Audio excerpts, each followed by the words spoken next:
মনে হয় ভোট দানের কোনো নির্দিষ্ট পোশাক থাকা উচিত?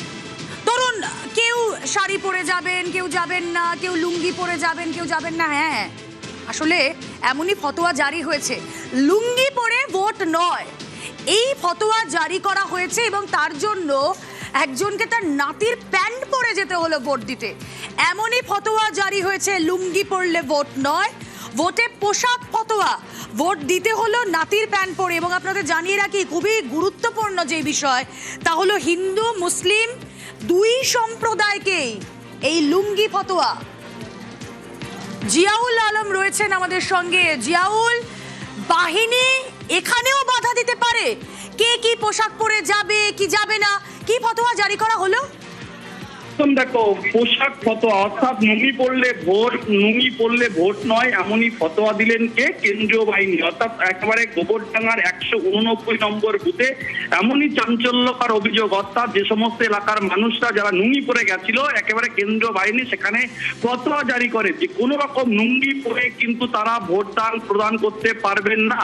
ফলে তখনই তারা আবার সেখান থেকে বাধা সৃষ্টি হয়ে বাড়িতে আসেন এবং নাতির প্যান অর্থাৎ 80-85 বছরের বয়স্ক মানুষ তারাও কিন্তু ভোটদান করতে গেছিলেন, কিন্তু সেখানে গিয়ে সেই নুঙ্গি ফতোয়া, নুঙ্গি পরে কোনো ভোটদান প্রক্রিয়া করা যাবে না। ফলে বাড়ি এসে নাতির প্যান্ট পরে, অর্থাৎ তিনি একজন 80 বছরের বয়স্ক মানুষ, ফলে তার 12-16 বছরের নাতির প্যান্ট পরে বাধ্য হয়ে সেই প্যান্ট পরেই কিন্তু সে দিতে হচ্ছে এই ভোট গ্রহণ কেন্দ্রে। ফলে এ নিয়ে কোনো এলাকার মানুষের, যেই ব্যক্তির এই 80 বছরের কাছাকাছি বয়স, তাকে নাতির প্যান্ট পরে যেতে হচ্ছে, তিনি হয়তো সারা জীবনে কোনোদিনও এইরকম প্যান্ট পরেননি, তার নিজস্ব একটা রুচি, তার নিজস্ব পোশাক পরিচ্ছদের একটা ভাবনা রয়েছে, কি করে এই ধরনের ফতোয়া জারি করা যায়?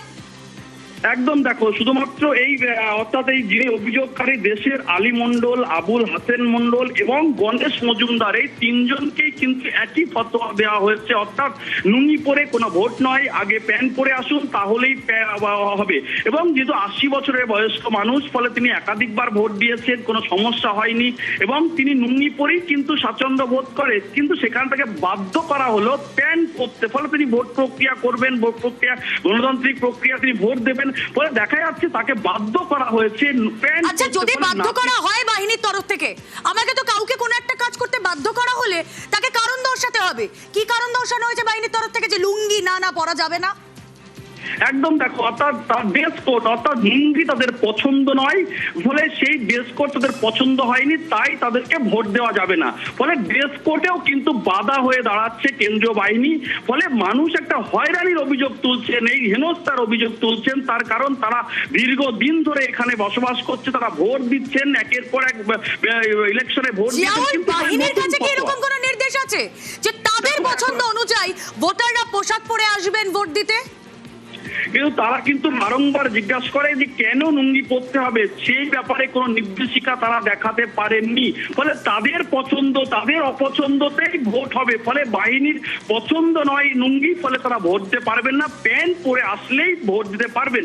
ফলে এরা প্রায় না হলে 50 থেকে 60 জন ভোটার যারা এলাকায়, তাদেরকে সবাইকে বাধ্য করা হয়েছে, তারা ফিরে যেতে বাধ্য হয়েছে। ফলে নাতির প্যান্ট, কারোর কাছ থেকে প্যান্ট চেয়ে নিয়ে এসে প্যান্ট পরে ভোট দিতে গেলে আবার তখন ভোট পোশাকেও ফতোয়া, লুঙ্গি পরলে ভোট নয়। এবার দেখুন একটা ছবি, যার বক্তব্য আপনাদেরকে শোনাবো, তিনি লুঙ্গি পরে এসেছিলেন এবং তিনি মুসলিম সম্প্রদায়, ফতোয়া তার জন্য জারি হয়েছে।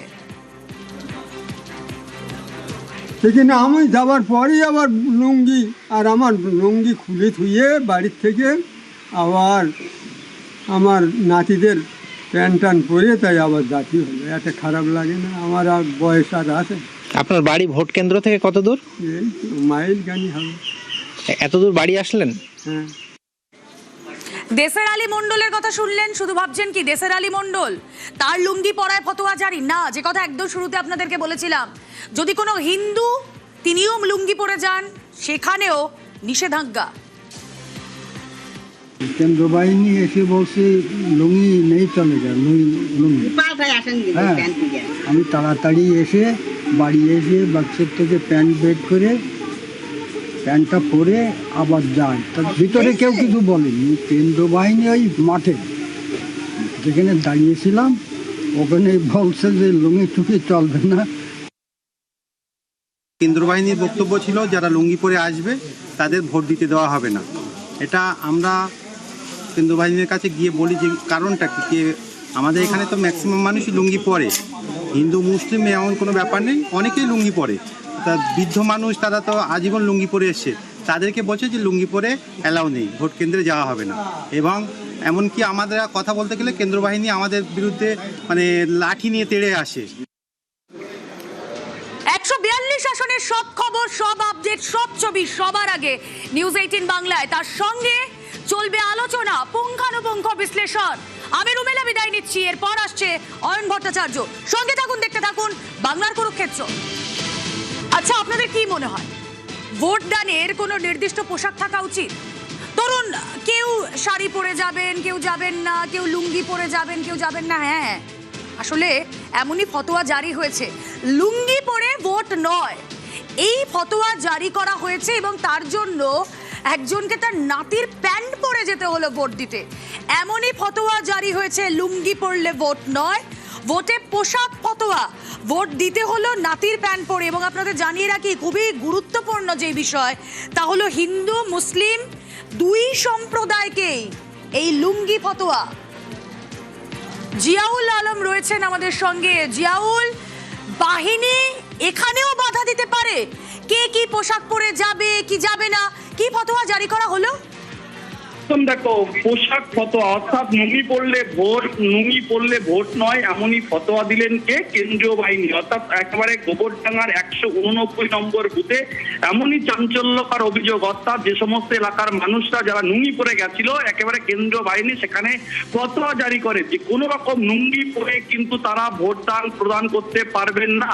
ফলে তখনই তারা আবার সেখান থেকে বাধা সৃষ্টি হয়ে বাড়িতে আসেন এবং নাতির প্যান অর্থাৎ 80-85 বছরের বয়স্ক মানুষ তারাও কিন্তু ভোটদান করতে গেছিলেন, কিন্তু সেখানে গিয়ে সেই নুঙ্গি ফতোয়া, নুঙ্গি পরে কোনো ভোটদান প্রক্রিয়া করা যাবে না। ফলে বাড়ি এসে নাতির প্যান্ট পরে, অর্থাৎ তিনি একজন 80 বছরের বয়স্ক মানুষ, ফলে তার 12 থেকে 16 বছরের নাতির প্যান্ট পরে বাধ্য হয়ে সেই প্যান্ট পরেই কিন্তু সে দিতে হচ্ছে এই ভোট গ্রহণ কেন্দ্রে। ফলে এ নিয়ে কোনো ফলে এলাকার মানুষের যেই ব্যক্তির এই 80 বছরের কাছাকাছি বয়স, তাকে নাতির প্যান্ট পরে যেতে হচ্ছে, তিনি হয়তো সারা জীবনে কোনোদিনও এইরকম প্যান্ট পরেননি।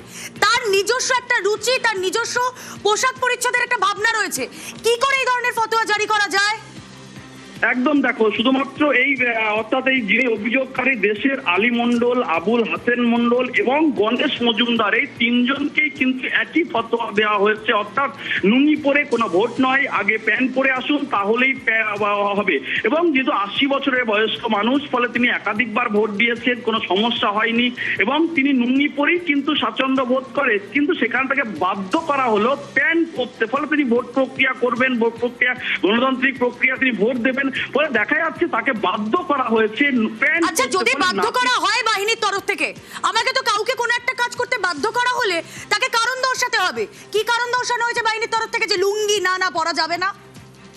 একদম, দেখো, অর্থাৎ ড্রেস কোড অর্থাৎ লুঙ্গি তাদের পছন্দ নয়, ফলে সেই ড্রেস কোড তাদের পছন্দ হয়নি, তাই তাদেরকে ভোট দেওয়া যাবে না। ফলে ড্রেস কোডেও কিন্তু বাধা হয়ে দাঁড়াচ্ছে কেন্দ্রীয় বাহিনী। ফলে মানুষ একটা হয়রানির অভিযোগ তুলছেন, এই হেনস্থার অভিযোগ তুলছেন। তার কারণ তারা দীর্ঘদিন ধরে এখানে বসবাস করছে, তারা ভোট দিচ্ছেন, একের পর এক ইলেকশনে ভোট দিচ্ছেন। বাহিনীর কাছে কি এরকম কোনো নির্দেশ আছে যে তাদের পছন্দ অনুযায়ী ভোটাররা পোশাক পরে আসবেন ভোট দিতে? কিন্তু তারা কিন্তু বারংবার জিজ্ঞাসা করে যে কেন লুঙ্গি পরতে হবে, সেই ব্যাপারে কোনো নির্দেশিকা তারা দেখাতে পারেননি। ফলে তাদের পছন্দ, তাদের অপছন্দতেই ভোট হবে। ফলে বাহিনীর পছন্দ নয় লুঙ্গি, ফলে তারা ভোট দিতে পারবেন না, প্যান্ট পরে আসলেই ভোট দিতে পারবেন। ফলে এরা প্রায় না হলে 50 থেকে 60 জন ভোটার যারা এলাকায়, তাদেরকে সবাইকে বাধ্য করা হয়েছে, তারা ফিরে যেতে বাধ্য হয়েছে। ফলে নাতির প্যান্ট, কারোর কাছ থেকে প্যান্ট চেয়ে নিয়ে এসে প্যান্ট পরে ভোট দিতে গেলে আবার তখন ভোট দেওয়া পোশাকেও ফতোয়া, লুঙ্গি পরলে ভোট নয়। এবার দেখুন একটা ছবি, যার বক্তব্য আপনাদেরকে শোনাবো। তিনি লুঙ্গি পরে এসেছিলেন এবং তিনি মুসলিম সম্প্রদায়, ফতোয়া তার জন্য জারি হয়েছে। সেখানে আমি যাবার পরেই আবার লুঙ্গি, আর আমার লুঙ্গি খুলে থুয়ে বাড়ির থেকে আবার আমার নাতিদের প্যান্ট টান পরে তাই আবার জাতি হলো। এটা খারাপ লাগে না? আমার আর বয়স আর আছে। আপনার বাড়ি ভোট কেন্দ্র থেকে কত দূর? এই মাইল গানি হবে। এতদূর বাড়ি আসলেন? হ্যাঁ। দেশের আলী মণ্ডলের কথা শুনলেন, শুধু ভাবছেন কি দেশের আলী মণ্ডল তার লুঙ্গি পরায় ফতোয়া জারি না? যে কথা একদম শুরুতে আপনাদেরকে বলেছিলাম, যদি কোনো হিন্দু তিনিও লুঙ্গি পরে যান সেখানেও নিষেধাজ্ঞা। কেন্দ্র বাহিনী এসে বলছে লুঙ্গি নেই চলে যায়, লুঙ্গি। হ্যাঁ, আমি তাড়াতাড়ি এসে বাড়ি এসে বাক্সের থেকে প্যান্ট বের করে প্যান্টটা পরে আবার যাই। তার ভিতরে কেউ কিছু বলেনি। কেন্দ্র বাহিনী ওই মাঠে যেখানে দাঁড়িয়েছিলাম ওখানে বলছে যে লুঙ্গি টুকি চলবে না। কেন্দ্র বাহিনীর বক্তব্য ছিল যারা লুঙ্গি পরে আসবে তাদের ভোট দিতে দেওয়া হবে না। এটা আমরা কেন্দ্র বাহিনীর কাছে গিয়ে বলি যে কারণটা কি, কে আমাদের এখানে তো ম্যাক্সিমাম মানুষই লুঙ্গি পরে, হিন্দু মুসলিম এমন কোনো ব্যাপার নেই, অনেকেই লুঙ্গি পরে। তা বৃদ্ধ মানুষ তারা তো আজীবন লুঙ্গি পরে এসছে, তাদেরকে বলছে যে লুঙ্গি পরে অ্যালাউ নেই, ভোট কেন্দ্রে যাওয়া হবে না। এবং এমনকি আমাদের কথা বলতে গেলে কেন্দ্র বাহিনী আমাদের বিরুদ্ধে মানে লাঠি নিয়ে তেড়ে আসে। 142 আসনের সব খবর, সব আপডেট, সব ছবি সবার আগে নিউজ 18 বাংলায়। তার সঙ্গে চলবে আলোচনা, পুঙ্খানুপুঙ্খ বিশ্লেষণ। আমি রুমেলা বিদায় নিচ্ছি, এরপর আসছে অয়ন ভট্টাচার্য। সঙ্গে থাকুন, দেখতে থাকুন বাংলার কুরুক্ষেত্র।